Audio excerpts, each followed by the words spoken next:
WXII 12 News at 5 starts right now. Hit and run. An early morning collision sends one person to the hospital. The SUV police need your help to find. We saw a lot of people screaming, a lot of panic. New Year horror. Dozens are dead and more than 100 hurt after a fire breaks out at a party. What witnesses say started it all. Plus, on the clock, Congress may still be on holiday, but waiting in D.C. is a lingering debate over health care, the big impacts it could have on your family. Do you need to put the phone down and de-stress, or maybe you need to get in shape this new year? I'll show you the perfect way to do it. Thank you for joining us. First at 5, we're following breaking news out of Greensboro. Yeah, police say all lanes of Guilford College Road between Interstate 40 and Sapp Road are currently closed. We're told this is due to a crash with injuries reported. If you are driving near here soon, authorities ask that you find a different route. We will continue to monitor this crash and get you any updates here on air and online. Well, we're starting the new year with some slightly warmer temperatures for sure. Yeah, it's a trend that will continue to the start of the weekend. We want to get straight over to meteorologist Michelle Kennedy. Michelle, this doesn't mean we're done with the cold entirely, right? Yeah, we've got plenty of cool downs, especially for the early mornings, right? We've still got to contend with near freezing temperatures as we go into your Friday morning, but we have some nice warm ups. We also have some moisture that we're going to be watching track across the United States. Right now, it's just getting going. We don't have that system developing yet, but it will in the next 24 hours. We also have snow to the northeast, so if you have any travel plans, this is where it's been tricky going up through central New York and parts of western Pennsylvania. That's where we've had the best snowfall over the last 24 hours. Some areas have seen anywhere from 5 to 12 inches up near the Great Lakes. 51 in Winston-Salem, 49 Greensboro. We've got you at 38 degrees though in Galax. And there's a front that's just kind of hanging out with us just to the north along the mountain ranges and along the North Carolina state border. You can see 47 in Martinsville, but 49 in the Triad right now, slipping from the 50s that we enjoyed today. Eventually, you're back into the 30s overnight to upper 20s tomorrow morning. And so it's a cold start, but then we have these big warm-ups on the way for the afternoon. And did you notice Saturday? Maybe we could just not talk about Saturday because this is going to be really an unpleasant day compared to where we're going tomorrow. We do have more clouds for Friday, but the rain chances are coming up for Saturday too. We'll talk about it in just a little bit. Michelle, thank you. Winston-Salem police already investigating a shooting in the new year. Authorities say it happened around 5:20 this morning on East 28th Street. We're told the victims suffered critical injuries, but their condition stabilized at the hospital. Investigators have not revealed a possible motive in the shooting, but do say this appears to be an isolated incident. In Greensboro, police are also asking for your help to solve a hit and run. Authorities say a pedestrian was hit around 3:30 this morning at the Highway 29 South and Interstate 40 West merge. Investigators believe the vehicle involved, which continued on I-40, is a silver Jeep Patriot from 2011 to 2017. The victim was taken to the hospital, and anyone with information can call Crime Stoppers. All tips can remain anonymous. And right now, dozens of people are dead and more than 100 hurt after a fire at a New Year's Eve party. Yeah, very sad. It happened at a ski resort in Switzerland. A state of emergency has been declared, with authorities saying it's likely people from many different countries are among the victims. Witnesses say the fire was caused by sparklers placed inside champagne bottles, though authorities are still investigating. Back in the Piedmont, one person was hospitalized after a New Year's Eve crash involving an ambulance. Surrey County EMS says it happened around 11 a.m. at the intersection of Forest Drive and Rockford Street in Mount Airy. Officials say the ambulance's lights and sirens were on when it was hit by another car. That vehicle overturned and its driver was treated by the EMS crew. Mount Airy police are now investigating.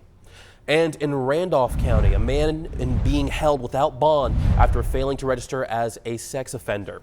The sheriff's office says Robert Eunice was living in the Asheboro area. North Carolina law requires any registered sex offenders moving to the state to alert the sheriff's office within 3 days of moving into their home.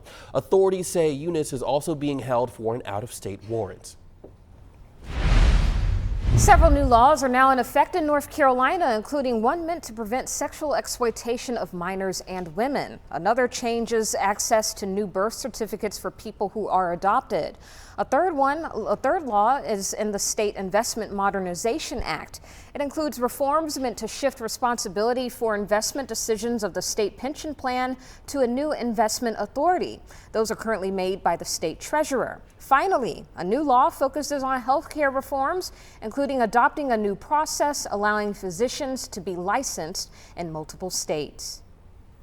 And in Washington, a new year brings renewed debate. Lawmakers face a deadline this month to fund the government or shut down. Democrats and Republicans have failed to compromise to avoid a steep rise in health care costs for millions of Americans, which prompted the longest government shutdown last fall. Washington correspondent Rachel Hershimer shows us what each side is asking for now. The Affordable Care Act tax credits expiring in 2026 comes at a cost for nearly 22 million Americans. So starting in January, on average, people who are getting a subsidy now will pay about twice as much for their monthly premium to keep the same plan. The Healthcare Policy Research Group, KFF, predicts people receiving COVID-19 era subsidies will see an average healthcare cost increase of 114%. I think the likelihood is that these tax credits are going to expire, and it's also creating a larger debate around what to do about the ACA marketplaces that has extended even beyond these particular tax credits. Meanwhile, Democrats continue pushing their message that fueled the longest government shutdown in U.S. history. They want a clean extension of the ACA tax credits. Tens of millions of Americans are about to experience dramatically increased health care costs. Not all GOP leaders are against the Democrats' health care goals. 4 Republicans, including 3 from Pennsylvania, sided with Democrats in December to force a vote on a Democratic bill to extend the ACA subsidies for 3 years. The vote won't happen until January, which is after these credits expire. Some Republicans want to give money to the people and not the insurance companies, an idea President Donald Trump is floating. I want the money to go directly to you, the people. And you go out and you'll buy your own health insurance and you'll negotiate different plans and you'll get much better insurance. If lawmakers can't agree on a funding package and health care when they return from the holidays, we could experience a partial government shutdown. In Washington, I'm Rachel Hershimer. Many people are coming together today in the Piedmont to start the new year off on the right foot. WXII 12's resident outdoorsman Chris Peterson joined in for a first day hike and explains the benefits. A couple dozen folks gathered here at the Laurel Bluff Trail so they could start their new year on the right foot. Mother Nature provided the perfect sun-splashed afternoon for a first day hike. The Laurel Bluff Trail is 7 miles long and winds around Lake Brant. The event was organized by the Greensboro Parks and Rec as a way to introduce folks to the more than 50 miles of trails the city has to offer. For beginners, it was educational. Hikers learn how to use mile markers and flags on trees to navigate the trails, all in an effort to make everyone feel more comfortable while out in the woods. The more seasoned veterans shared that not only is hiking great exercise, but it's good for the soul and mind. It helps me de-stress, just kind of get away from all the noises of life, you know what I mean? Just to get out and just calm and just, you know, be one. Just being around the water, being around nature, it calms the spirit, you know, sets the pace for the whole year. So if you're looking to de-stress or get in shape, leave the phone at home and go find a trail. In Greensboro, I'm Chris Peterson, WXII 12 News. Chris, it's always nice to start a new year off with some good news, and one Piedmont family has something really, really special to celebrate, as a woman they love very much is turning 100 this year. I had the chance to meet her and learn why so many people love a little old woman named Hazel Ryerson.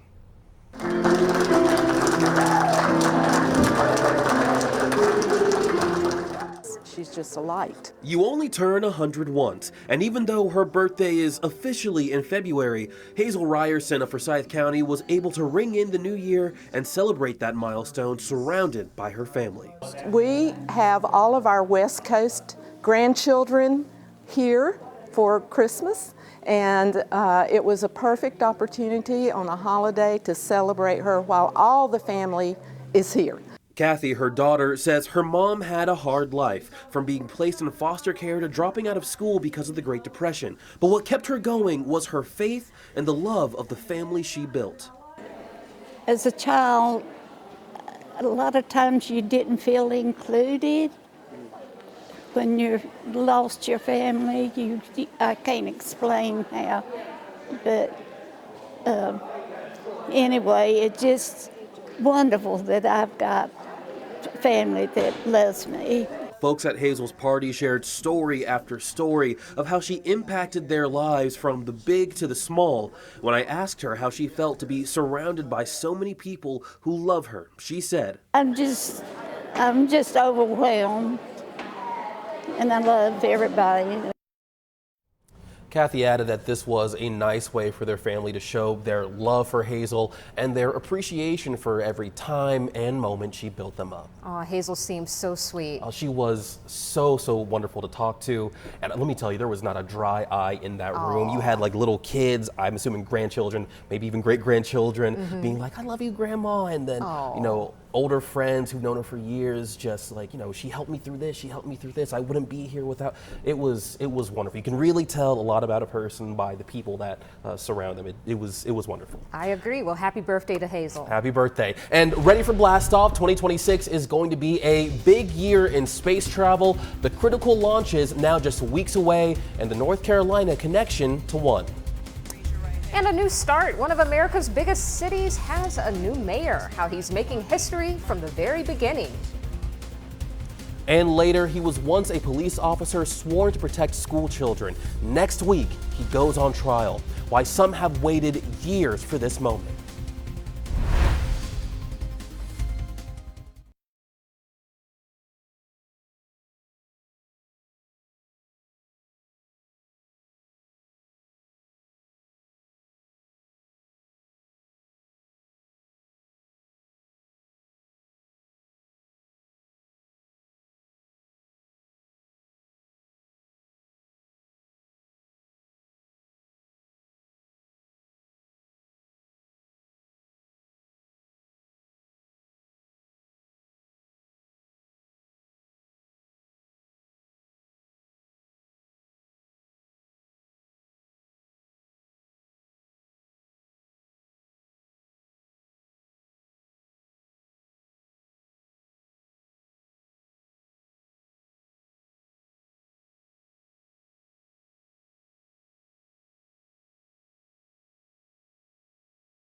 .514 now. 2026 is shaping up to be a critical year in space. And NASA is just weeks away from one big test, just as private companies are seeing their involvement lift off. Ah, I get that.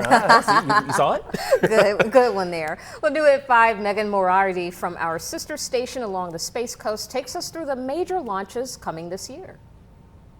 2026 is taking off with a boom, sending humans back to the moon for the first time in more than 50 years.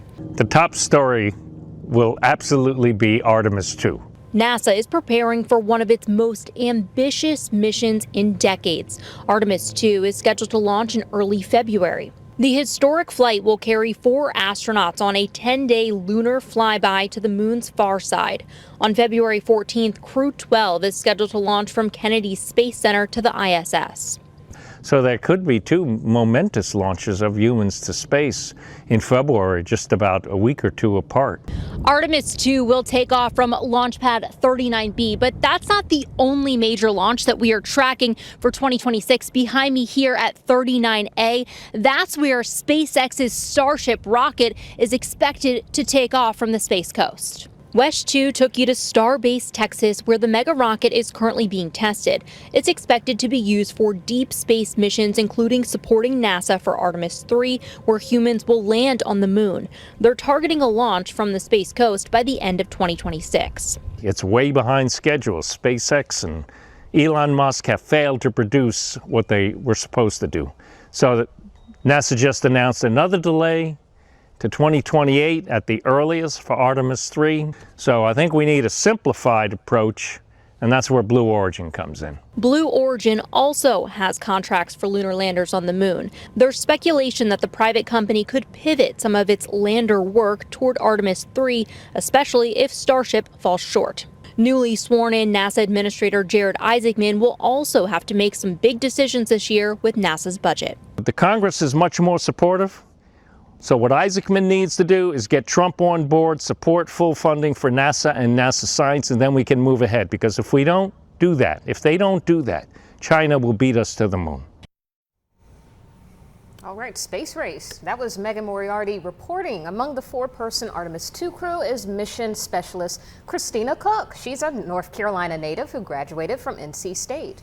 Yeah, Cook has some history in space. She was a flight engineer for 3 International Space Station expeditions and set a record for the longest single space flight by a woman. And space doesn't have weather, but we do down here. And with that, let's go and turn things over to Michelle Kennedy. Michelle, give us another update on the weather. What are we looking at? Yeah, nice for stargazing tonight, if you like it on the chilly side, because we've got some clear skies for you right now before the clouds roll in. This is a good night to do that. And we're looking at temperatures in the 40s, tumbling into the 30s pretty quickly as we get close to 9 o'clock, down to near freezing early morning. Quaternion meteor shower, this is the thing to be looking for in the sky until about January 12th. So we've got this coming for you, and we're going to have some pretty clear nights coming up, but it peaks Saturday night and Sunday morning, January 3rd through 4th. So this is something to check out, and we should right now look a little bit clearer, just as you might be taking a look at the meteor shower. We're looking at temperatures tumbling though back into the 30s overnight into Sunday morning. So under a dark sky with no moon, you could see about 200 meteors per hour, and even some fireballs are spotted during this meteor shower. So something to look forward to this weekend. Scattered showers are just lifting in continuous fashion here as we've got a big low that was rolling in close to the coast over San Francisco, Las Vegas, and San Diego. So California, the Four Corners region, very active. We're going to be active too as we get you through Saturday. Right now though, in a position where we've got 50s in place, and we're going to keep that trend through your Friday. 48 degrees in Lawsonville. Right now still holding on to 50 degrees in Kernersville as well as McLeansville. We're at 52 in Liberty, down to 48 degrees in Asheboro. And we've got a little feature here to the north, that front that's been hanging out along the border of North Carolina and Virginia, keeping it pretty chilly here, but we have made it into the upper 30s earlier today. 44 degrees in Rendezvous Mountain right now, a little cooler in Mount Airy at 46 degrees. So working our way down into the 30s as we head into the late evening tonight. Wind gusts finally coming down. We had some gusts up to the upper 60s for Jefferson and Boone early this morning. Remember that? It was very cold. Well, wind speeds have dropped off, so it's really nice. We started out in the 30s and we've made it into those 50s today, low to mid 50s today. And tomorrow we're going to have a similar pattern. Your hour-by-hour forecast brings us into the upper 50s, even a few low 60s possible in the southern triad. It's thanks to that westerly wind. We also see this cloud cover starting to get thicker the later we go through the afternoon and evening. This is ahead of the system that brings us the rain chances on Saturday. By Saturday morning, between even 5 and 6 a.m., we may already be getting some light rainfall, scattered showers lifting in as we go through middle of the day. And these likely don't let up until about 2-3 o'clock, where we begin to clear out from west to east. And that happens a little bit more quickly for folks in the mountains and western foothills. And hopefully you'll have some good viewing for the meteor shower there overnight from about midnight through 4 a.m. Some of the best viewing time of that. You'll see a few clouds lingering out over the southern foothills. Otherwise, a gorgeous weekend once you get through Saturday. We have 50 degrees on Sunday. We have 51 degrees on Monday out there in the Piedmont Triad. Your impact days, whether you're in the foothills or the Triad, will be on Saturday. This is for rain chances. And then we start to dry out and have a really nice week ahead. Temperatures in the mountains from 48 degrees on Friday, cool into the 40s. And did I mention that we're actually going to see those temperatures dip even farther by Saturday afternoon back into the 30s? So that's a forecast high that we would see probably after midnight and early morning, and then temperatures continue to tumble. About 44 degrees on Sunday to 46 on Monday in the mountains, and we do come up everywhere by middle of the week. Now, December, yeah, it was warm in the middle of the month. We also had just a little bit of snow, about 2/10 of an inch. You didn't see anything stick to the ground around the Triad, but you had a little bit there. Drought monitor, as we look at right now, current conditions, we've got moderate drought setting up, so we could use the rain that could bring in about 1/4 of an inch to 1/2 an inch of rain. And a look back at 2025, we ended the year just a little bit above normal for the year. Not bad when it came to temperatures and rainfall. You can see the distribution here throughout the year, a lot of variation, and it was dry for much of the fall leading into December. We started to recover a little bit with rainfall totals getting closer to normal.